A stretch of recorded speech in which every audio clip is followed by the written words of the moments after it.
कहते हैं जिसका मुंह चोर है वो चांद बना हुआ है, जिसका मुंह चांद है वो चोर बना हुआ है। वैसे ही हिसाब है। ये रह गया था, वो प्रेग्नेंट हो गई थी और वो बच्चा हटाकर बहुत दूर शादी किए थे। भागने वाले हैं। इसकी नानी भी भागी थी, इसकी माँ भी भाग गई थी। इसकी नानी भी मुस्लिम के साथ भागी थी, इसकी माँ भी मुस्लिम के साथ भागी थी और ये भी भाग कर आ गई। कहते हैं जिसका मुंह चोर है वो चांद बना हुआ है, जिसका मुंह चांद है वो चोर बना हुआ है। वैसे ही हिसाब है। ये जो मैंने पिछली वीडियो में मेरी चचेरे भाई की वाइफ है, वो ये गांव की ही बेटी है। ये नातिन लगेगी। इन लोग पूरी तरह से कैरेक्टरलेस फैमिली है। इसकी जो नानी थी वो अपने पति को मुसलमान से कटवा कर भाग गई थी मुसलमान के साथ। उसकी जो माँ थी वो जब शादी होकर आई तो उसका पति पागल था। उसका पति को सब कोई पागल पागल बोलते थे। और एक मुसलमान दर्जी था, वही मुस्लिम से इन लोग पैदा हुए थे। इन लोग 3 बहन और 1 भाई होते हैं और ये मझली है।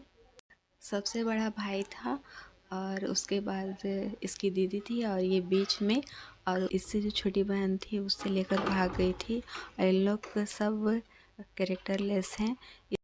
इसकी जो बड़ी दीदी है वो पहले इसी से इसका अफेयर था, मेरे चचेरे भाई से। उसके बाद इसका बच्चा उच्चा भी रह गया था, वो प्रेग्नेंट हो गई थी और वो बच्चा हटाकर बहुत दूर शादी किए थे। उसका हस्बैंड बहुत दारू पीता था और बहुत दिन के बाद उसे पता भी चला और वो अपनी वाइफ को लाइक नहीं करता था और दारू पी के बहुत झगड़ा करता था। जब वो प्रेग्नेंट हो गई तो गांव वाले, ये जो मेरे चचेरा भाई लगता है, उसे मारने लगे।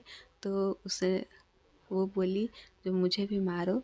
फिर ये जो लाइन तोड़ रही है उससे मेरे चचेरा भाई है उसका उससे अफेयर चलने लगा और ये कुछ दिन में इसको भगा कर घर ले आया। और जब घर लाया तो इससे जो उसका बड़ा वाला भाई है उसने बहुत गुस्सा किया और उसके पिताजी ने भी बहुत गुस्सा किया जो तुम मेरा समाज में नाक कटवा दिया। फांसी चढ़ने और आग लगाने दौड़ने लगा। तो फिर घर वाले सब मान गए। उसके बाद भाभी का भाई बराबर उसके घर में रहता था और उससे भी इसका नाजायज़ संबंध था। ये जो लाइन तोड़ रही है उसके बाद भाई और फिर यहाँ भी आ जाता था। ये मेरे दादाजी की बहन है और मेरे दादाजी की बहन की नाती है, उससे मतलब चार बेटे होते हैं उन लोग, दूसरा नंबर का है, उससे भी उसका अफेयर। तेरा भाई है, ये एक डीलर है, वो जो राशन उसन देते हैं। ये बहुत ही वहाँ भी बेईमानी करता है। वहाँ पर आदमी को ज़्यादा राशन नहीं देगा और सब ब्लैक करके और पैसा लेकर चला आता है और अनलीगल तरीक़ा से हुआ है क्योंकि वो वहाँ का निवासी नहीं है, लेकिन मंत्री को घूस पट्टी देकर वो वहाँ का डीलर बना है। वो आदिवासी एरिया है और वहाँ पर बहुत सारे आदिवासी ने इसका विरोध भी किया, लेकिन ये घूस पट्टी दे देता है और वहाँ पर अनलीगल तरीक़ा से डीलर हुआ है। वो जहाँ जाता है वो आदिवासी एरिया है, कम से कम 5 घंटा वहाँ पहुँचने में लगता है। तो वो 2-3 दिन वहीं पे रहता है।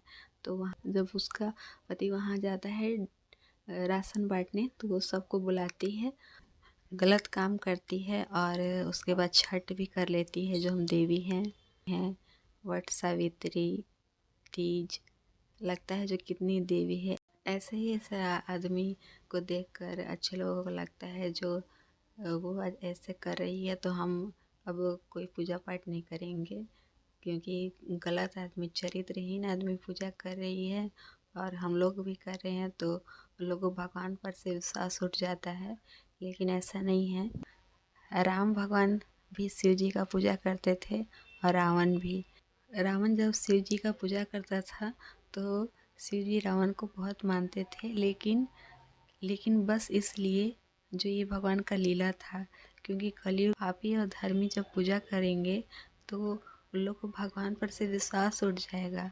जो जब पापी कर रहे हैं तो हम नहीं करेंगे पूजा। भगवान जी का सच्चा भक्त रावण था, लेकिन सबने उसी का उदाहरण दिया जो कितना भी सच्चा भक्त हो और वो गलत राह पर चल रहा है, उसका अंत निश्चित है। और जो धर्म कर रहा है उसे तुरंत रिजल्ट नहीं मिलता, देर से मिलता है, लेकिन उसे अच्छा रिजल्ट मिलता है। भगवान पर से विश्वास सच्चे भक्तों का ना उठे, इसीलिए भगवान ने ये लीला रचा था। युगों युगों तक गलत करने वाला का अंजाम गलत होगा और सही मार्ग पर चलने वाला सही करने का अंजाम सही होगा। ये इसीलिए उदाहरण है। आज के समय में लोग किसी को कुछ भी बोल रहे हैं, कुछ भी कर रहा है, वो कैरेक्टरलेस है।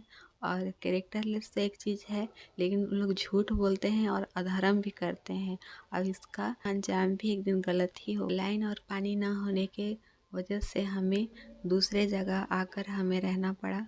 अभी हम कहीं दूसरे जगह आकर रह रहे हैं, क्योंकि लाइन के बिना तो कुछ दिन रह ले, लेकिन पानी के बिना तो नहीं रह सकते। और जो पानी दे रही थी वो भी बोली जो हम नहीं ला पाएंगे, और वो बहुत दूर से लाती थी, तो वो भी बोली जो नहीं ला पाएंगे, तो हम लोग को दूसरा जगह आकर रहना पड़ा। अभी हम दूसरे जगह पर हैं। हमारे गांव में ऐसे आदमी हैं जिसे आप कुछ बोलो तो वो आपको ही उल्टा डांटेंगे, आपका इंसाफ नहीं करेंगे, आपको सपोर्ट नहीं करेंगे, लेकिन आपको ही उल्टा डांटेंगे, क्योंकि हम लेडीज़ हैं, जेंट्स नहीं हैं। जेंट्स की बात ही अलग है, उन लोग का कुछ भी नहीं है, लेकिन उन लोग सास और ननद शासन करती है, तो उन लोग हम लोग पे शासन कर रहे थे। और हम लोग का घर में हर सुविधा होते हुए भी हम लोग को वो जगह छोड़ के दूसरा जगह आकर रहना पड़ रहा है। और पुलिस हमारी कोई मदद नहीं की। ये जो मेरी चचेरी भाई की जो वाइफ है, ये लोग 3 पुश्ती भागने वाले हैं। इसकी नानी भी भागी थी, इसकी माँ भी भाग गई थी, इसकी नानी भी मुस्लिम के साथ भागी थी, इसकी माँ भी मुस्लिम के साथ भागी थी, और ये भी भाग कर आ गई।